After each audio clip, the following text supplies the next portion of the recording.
If you enjoy our content, don't forget to like and subscribe. Thank you. Some secrets are buried so deep, they take a life to uncover. Tonight's story will have you questioning everyone's motives until the shocking truth is finally revealed. This is The Vanishing Act. The rain hammered against the grimy windows of the Meridian Heights apartment complex as Detective Sarah Chen climbed the narrow staircase to the 4th floor. The smell of stale cigarettes and boiled cabbage clung to the peeling wallpaper, while behind her, Detective Marcus Rodriguez's heavy footsteps echoed in the cramped hallway. "Hell of a night for a murder," Marcus muttered, shaking droplets from his graying hair. Sarah paused at apartment 4B, where yellow crime scene tape stretched across the doorframe. Through the partially open door, she could see the chaos within. Playing cards scattered across hardwood floors, silk scarves draped over furniture, and mirrors reflecting harsh police floodlights. Victim is Alessandro Moretti, 34, professional street magician. Officer Kim briefed them. Found dead this morning by his assistant when she came to pick up equipment. Sarah stepped carefully around a toppled table. The apartment was a shrine to illusion. Vintage magic posters covered the walls, crystal balls caught the light like frozen tears, and an ornate wooden cabinet stood open, revealing hidden compartments lined with purple velvet. Alessandro Moretti lay sprawled in the center of the room, his dark hair fanned out around his pale face. He wore a black suit jacket over a white shirt, hands curved slightly as if grasping for something that wasn't there. "No signs of forced entry," Officer Kim continued. "Door was locked from the inside, deadbolt engaged. The assistant had to use her key to get in." Marcus crouched beside the body. "Cause of death?" "Blunt force trauma to the head. There's a bloodied crystal ball about 3 feet away." Sarah's gaze swept the room, and something caught her eye. A single playing card lying face up near the victim's right hand. She pulled on latex gloves before picking it up. The card was different from the others scattered around the room. While Alessandro's cards were standard red-backed, this one had an ornate blue design featuring silver moons and stars. "Marcus, look at this." She held up the card, the Queen of Hearts, but with hand-painted artwork, delicate and expensive looking. "This doesn't match his deck." "Maybe it's a message." The front door creaked open and a young woman appeared. She was petite, with dark hair pulled back in a practical ponytail, wearing jeans and a rain-soaked jacket. Her eyes were red-rimmed, and she clutched a tissue in trembling hands. "I'm Elena Vasquez, Alessandro's assistant for 2 years. Her voice cracked. "I keep thinking I forgot to tell you something important." Sarah studied the woman's face. "When did you last see him?" "Around 9 p.m. last night. We'd finished practicing a new routine called The Vanishing Truth for this weekend's show. He was excited about it, said it was going to be his breakthrough performance." "Did he seem worried about anything?" Elena hesitated, and Sarah caught the brief flicker of uncertainty. There was tension with Victor Kozlov, another street performer. Victor's been copying Alessandro's acts. Alessandro would develop an original illusion, perform it for weeks, then suddenly Victor would be doing the same trick. It was happening too often to be coincidence. Was Alessandro planning to confront him? He said he was going to expose Victor. Alessandro had been recording his practice sessions to prove Victor was stealing his ideas. Elena glanced around the room, "But I don't see his recording equipment anywhere." Sarah showed her the Ornate Queen of Hearts. "What about this card?" Elena's face went pale. "That's not Alessandro's. His cards are all standard red. Victor uses cards like that. He has this whole mystical persona, claims his cards are blessed by some Romanian fortune teller." An hour later, Sarah and Marcus stood outside Victor Kozlov's studio in the Arts District. The converted warehouse building housed several artists, and Victor rented space on the 2nd floor. They found Victor's studio door slightly ajar. A voice called out in accented English, "Come in, come in." Victor Kozlov was a man in his 50s with silver hair and a carefully groomed goatee. He wore a black turtleneck and had the theatrical bearing of someone always conscious of his audience. His studio was immaculate, every prop and piece of equipment in its designated place. Detectives. Yes, I heard about poor Alessandro. Terrible tragedy. Victor's expression was somber, but Sarah noticed his hands remained steady as he organized a deck of cards. Cards with ornate blue backs featuring silver moons and stars. We understand you had professional disagreements with Mr. Moretti, Sarah said. Victor's fingers paused briefly. Alessandro was paranoid. He believed I was stealing his tricks, but magic is not owned by one person. We all borrow from each other. Sarah pulled out the Queen of Hearts. Is this one of your cards?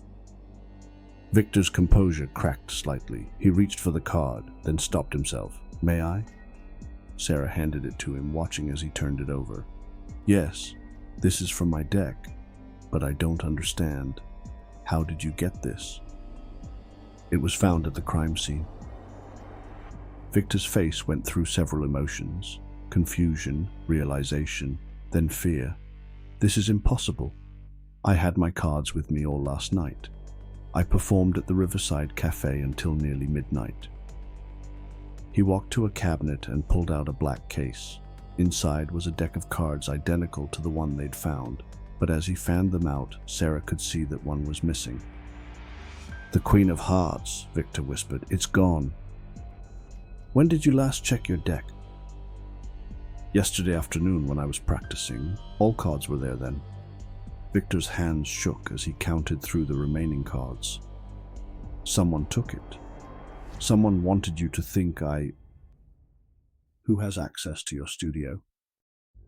I keep it locked, but there are master keys. The building owner, security guard, maybe a few others, and Elena Vasquez was here last week. Sarah felt the case shifting direction. Elena was here? She came asking about Alessandro's suspicions, said she wanted to clear the air, prove he was wrong about me copying his work. She seemed very interested in my equipment, asked many questions about my methods. What time was this visit? Tuesday evening, around 7. She stayed perhaps an hour, said she was tired of the tension between us. Victor paused, realization dawning. She asked to see my deck, said she wanted to compare them to Alessandro's. She held the cards for several minutes, said she was impressed by the artwork. Sarah felt pieces clicking into place. Did she ask about anything else? She asked when I usually practiced, what times I was at the studio, said she wanted to make sure she and Alessandro wouldn't run into me unexpectedly. She was very thorough in her questions. They drove back through the rain-soaked streets in thoughtful silence. Sarah's mind raced through the timeline, reassessing everything Elena had told them. She had opportunity, Marcus said finally, key to his apartment, knowledge of his routines, access to Victor's card. And motive, Sarah added. 2 years as an assistant, watching Alessandro develop all these original illusions. Maybe she was tired of being in the shadows. But why frame Victor? Because he was the obvious suspect. Alessandro had been vocal about their rivalry. Elena Vasquez lived in a small apartment above a bakery in the Mission District. Sarah could smell fresh bread and coffee as they climbed the exterior stairs. The lights were on, and they could hear movement inside. Sarah knocked firmly. Elena, it's Detective Chen. We need to ask you a few more questions. The movement inside stopped. After a long moment, Elena's voice came through the door. It's late. Can this wait until tomorrow? I'm afraid not. We have some new information. The door opened slowly, revealing Elena in pajamas and a robe. Her hair was loose around her shoulders, and she looked younger, more vulnerable. But Sarah noticed her eyes were alert, calculating. We've been talking to Victor Kozlov. He mentioned you visited his studio last week. Elena's face flushed. I was trying to help Alessandro. I thought if I could prove Victor wasn't stealing his ideas, maybe Alessandro would calm down. And what did you discover? That Victor was telling the truth. His illusions were similar to Alessandro's, but not identical. Elena stepped back, allowing them into a small living room. I tried to tell Alessandro, but he wouldn't listen. He was obsessed. Sarah noticed Elena's hands trembling slightly. On the coffee table sat a steaming cup of tea and a manila envelope. Elena, we found one of Victor's cards at the crime scene. He's missing the Queen of Hearts from his deck. Elena's face went white. That's impossible. I wouldn't. Victor remembers you handling his cards during your visit. Elena sank into a chair, her composure finally cracking. You don't understand. Alessandro was destroying himself with paranoia. He'd stopped eating properly, wasn't sleeping. He was convinced everyone was out to get him. So you decided to help him? I decided to end it. Eleanor's voice was barely a whisper. I went to his apartment to talk to him, to make him see reason, but he was worse than ever. He'd been drinking, and he started accusing me of betraying him to Victor. Sarah sat down across from Elena, keeping her voice gentle. What happened then? He said he'd been watching me, that he knew I'd been to Victor's studio. He called me a traitor, said I was probably spying on him all along. Tears started flowing down Elena's cheeks. 2 years I'd worked for him, 2 years of being treated like I was invisible, and he accused me of betrayal. So you hit him? Elena nodded, her shoulders shaking. There was a crystal ball on the table. I grabbed it and I hit him. I didn't mean to kill him. I just wanted him to stop yelling, to stop accusing me. And then you planted Victor's card to frame him. I panicked. I knew everyone would suspect Victor because of their rivalry. I thought if I left his card there, it would be obvious. Elena looked up at Sarah with red-rimmed eyes. I never meant for any of this to happen. As Marcus read Elena her rights, Sarah picked up the manila envelope from the coffee table. Inside were dozens of photographs, pictures of Elena performing magic tricks, practicing illusions, perfecting sleight of hand. She wasn't just Alessandro's assistant, she was a skilled magician in her own right. You were planning to take over his act, Sarah said softly. Elena looked up through her tears. I was tired of being invisible. I developed half of those illusions, but Alessandro got all the credit. I thought maybe with him gone, I could finally perform them myself.